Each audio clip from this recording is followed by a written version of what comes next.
Hello friends, Bob Harkins here. So in Season 2, we're following minor league pitcher Cole Uvila as he navigates his first full season as a professional baseball player. And that journey starts now essentially with Episode 2. But if you haven't listened to the first episode yet, it's really important that you do because we dig into Cole's backstory and it's pretty unusual and really interesting. So go ahead and listen to Episode 1, then come back and catch up with us here. And in the meantime, support Razed Sports. You can do that by becoming a member at patreon.com/raised-sports. Or if you don't like the commitment of Patreon, you can actually just make a donation directly on raised-sports.com. And we even have t-shirts for sale over there designed by our friends at Cool Fire Studios. Thank you so much for your support. Now on with the show. It was laid out to me really well by my area scout when I got drafted. He said, listen, you're a 24-year-old 40th round pick that signed for $1,000. You have to be the best version of you every time you pitch.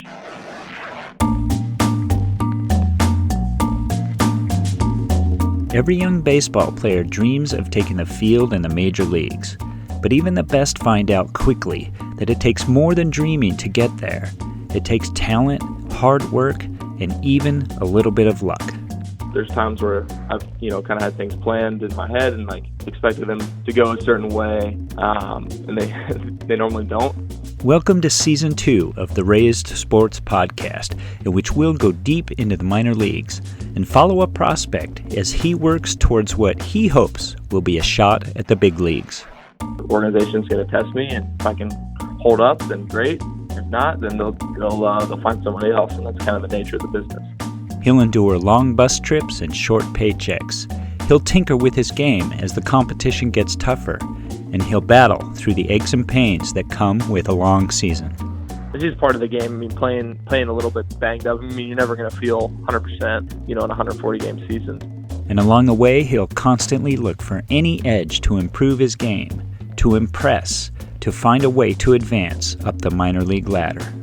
When I'm my best is when I'm not thinking too much and I'm just out there to embarrass the hitter. For the rest of my career, just out to show the world. And a swing and a miss, strike three. Pumps the fastball past Benson up in the zone. Episode 2, The Best Version of You.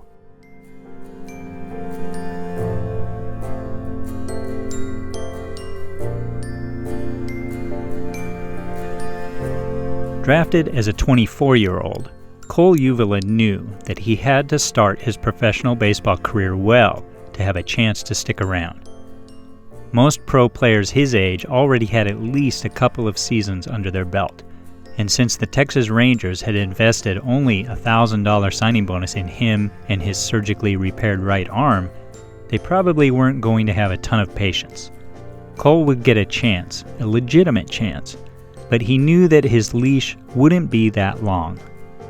The scout who helped him, and who we heard from in Episode 1, Derek Tucker, had been blunt with Cole. He made it clear that the odds were stacked against him. Here's Derek again.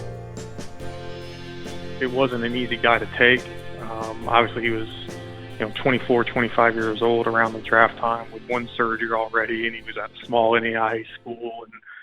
And, on paper, that does not add up well at all. And so it was a lot of the intangibles that are hey man, if we're gonna send you out, and this is a conversation we had with Cole, you're gonna be fighting an uphill battle from day one. You're gonna be the last guy picked, you're gonna be the last guy on the totem pole, and every time out it's gonna have to be you're basically pitching for your life in baseball. Then Derek adds a postscript as to why he urged the Rangers to take Cole. I did believe that he would do that, and I have no problem at all endorsing my name with him at all. Pitching for your life in baseball. That's what Cole was facing from the start. It sounds daunting, but he was ready, and he was confident that he had the will and the talent to make the most of his opportunity. He would prove himself despite being drafted in the 40th round. Just overall, the Rangers kind of talk about once we draft you, everyone's a first rounder and everyone is viewed the same. And with the bonus money and the signing bonus stuff, there are some guys that get a little bit more time, but they deserve that. And one thing that the strength coach said to all of us in one of our first meetings when we all got to Arizona right after we got drafted is he said, not everyone is going to get an equal chance, but everyone is going to get a fair chance. And I truly believe that to be true, and that's really all I wanted.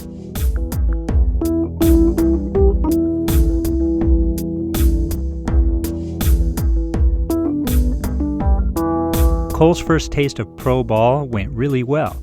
Drafted in June and sent to Spokane of the Short Season A Northwest League, he quite frankly dominated. Using a mid-90s fastball, complemented with a slider and a changeup, Cole struck out 48 batters in 31 2/3 innings, producing an ERA of 1.42.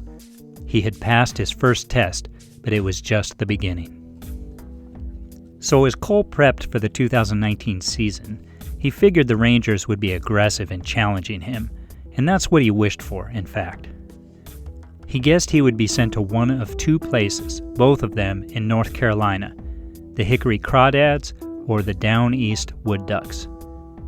Hickory is a full-season Class A team in the South Atlantic League. Down East, located in Kinston, is about 260 miles east of Hickory and even further up the talent ladder.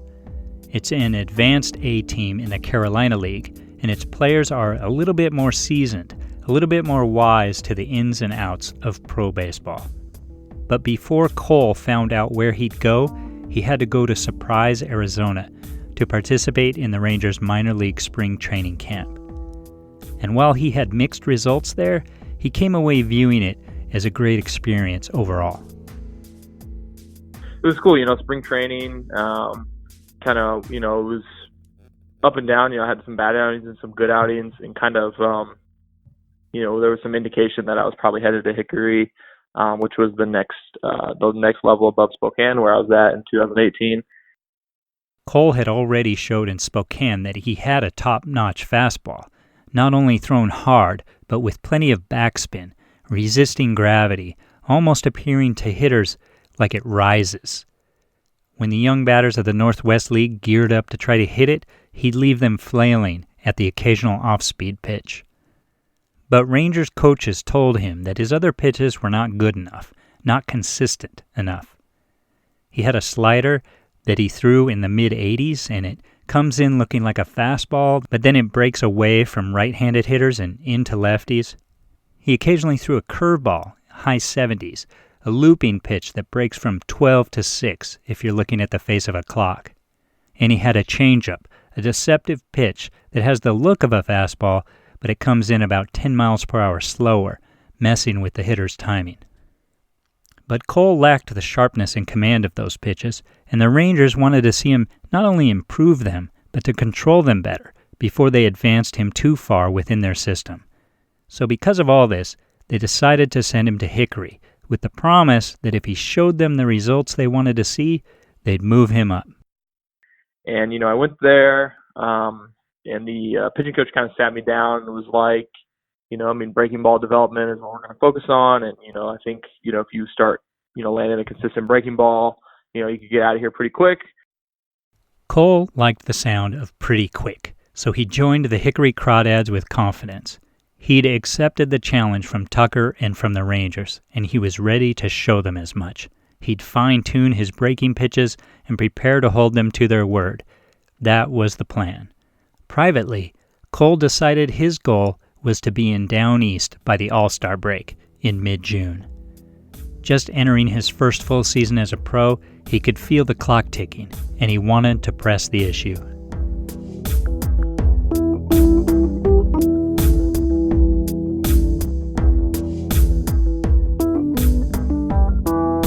It was laid out to me really well by my area scout when I got drafted. He said, listen, you're a 24-year-old 40th round pick that signed for $1,000. You have to be the best version of you every time you pitch. They're not going to give you time and years of time to develop. It's the business side of the game. You have to come in and you have to treat every moment like it's your last. And that's just something that mentally I kind of pride myself on. I just try not to ever shut it off. I just want to always be ready to go and excited to go and kind of pitching with a chip on my shoulder. The South Atlantic League proved to be about as challenging for Cole as the Northwest League was. That is, not very challenging at all. Like in Spokane, the hitters he was facing now were inexperienced, on average about 3 years younger than him. They were impatient, eager to hit, and Cole was able to take advantage of that, setting them up with that powerful fastball, which he threw the majority of the time, and then leaving them flummoxed by the occasional off-speed pitch. His first outing for Hickory was on April 5th against the Lakewood Blue Claws. He pitched 2 scoreless innings, struck out 2, and earned the save. 4 days later, he tossed 3 scoreless innings against the Greensboro Grasshoppers, striking out 4. In his next outing at home against the Kannapolis Intimidators, 2 innings, 1 hit, 4 strikeouts, no runs. But as often happens in baseball, just as everything was going great, a little wrinkle of misfortune struck in that outing. In this instance, the random bad luck wasn't related to his pitching at all, but to his fielding, sort of, and even more so to some slick, damp turf at Hickory's LP Franz Stadium. So there was like a slow roller, guy kind of like swinging bunted my fastball, and it was a really wet, like moist night, and I went to kind of like slide to corral the bunt ball, and then I was gonna like throw it from my knees because it was over on the first base line. And when I went to slide, my knee just went like straight into the ground because it was so like wet and moist, and then like it just kind of like pulled my hip out of socket. It sounds terrible having your hip pulled out of your socket, but while it was concerning, it wasn't really a serious injury. It was enough, however, for him to check with his trainer after the game. And while he was doing that, someone came and told him his manager wanted to talk to him. Cole thought it was to ask about his injury, so he prepared his answer. The hip is banged up, but it's not too bad. He'll be fine, he just needs a little bit of a break. The manager's response, though, surprised him. So the trainer and I went into the head coach's office to tell him, that my hip's fine, but probably needs a little bit of rest. And he said, okay, well, is it going to get really stiff in a 3-hour car ride? And Bronson, our trainer, was like, nah, it should be fine. And he's like, okay, well, good, because you're headed to Down East. You got a 3-hour car ride ahead of you.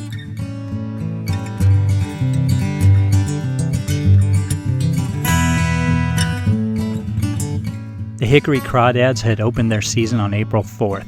10 days later, the Rangers proved true to their word. Cole was already being promoted to Advanced A. He had set a goal to pitch in the Carolina League by the All-Star break, but he had crushed that goal by 2 months.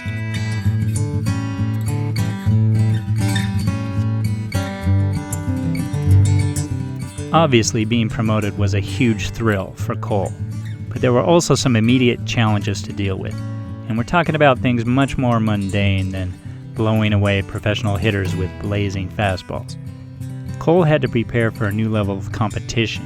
He had to acclimate himself to a new group of coaches, a new clubhouse, and new teammates. And on top of all of that, he had to move. But as it turns out, the move actually wasn't too tough.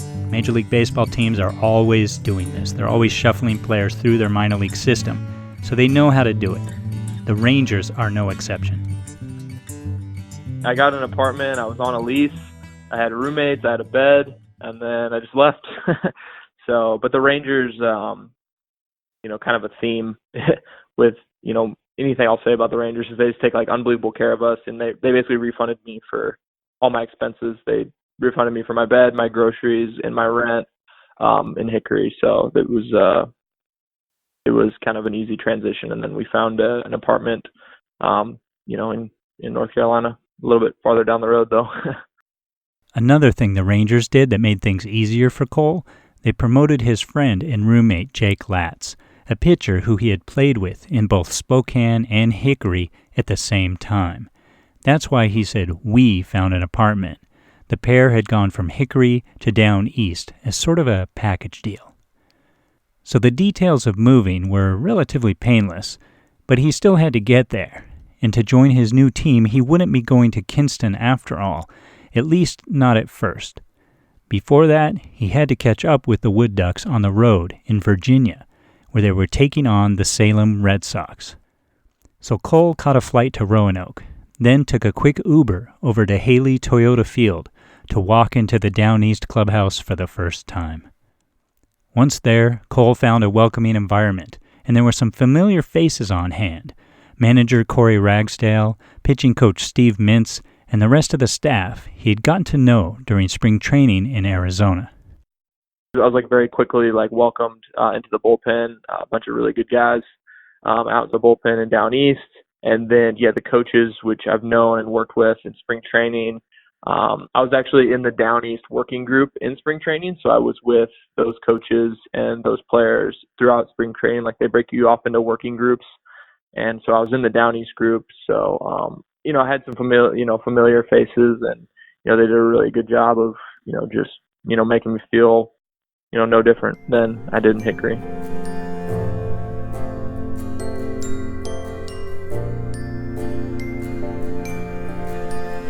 Cole saw his first action at Advanced A in the third game of that series in Salem, April 17th, and the Rangers continued to stay true to their word. They were going to push him. His first taste of the Carolina League came in a high-pressure spot. He entered the game in the 5th inning, 2 outs and 2 runners on base. Cole got a strikeout to end the threat and get his new team out of the jam. And then he went back out for the 6th and struck out the side, 3 up, 3 down. His Carolina League debut couldn't have gone any better. And for the rest of April and into the early part of May, Cole continued to churn through the Carolina League just as he had done in his previous stops in the South Atlantic and the Northwest Leagues. In his first 5 outings for Down East, he pitched 8 1/3 innings, struck out 13, and didn't allow a single run. Less than a year after being drafted, Cole had already been promoted twice, and just like his previous 2 stops, he got out to a great start at Advanced A as well. But not everything was perfect, and if there was a knock on him during this run, it's that his command wasn't the best, which was hurting his efficiency. In those first 5 outings for Down East, Cole averaged more than 5 pitches per batter, more than 17 pitches per every inning he threw. It could be a sign of the hitters being more patient at Advanced A, but would it be a sign of trouble to come?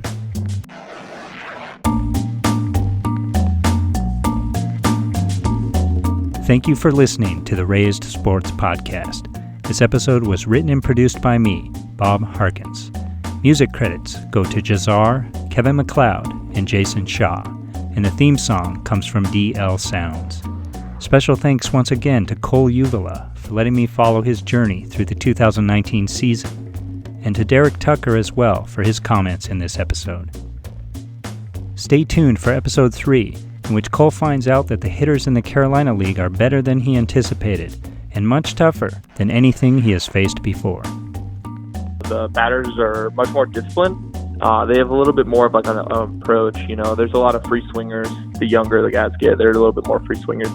Now I'm facing guys 23, 24, 25 years old with some experience. They hunt pitches. Thank you for listening. Have a great day.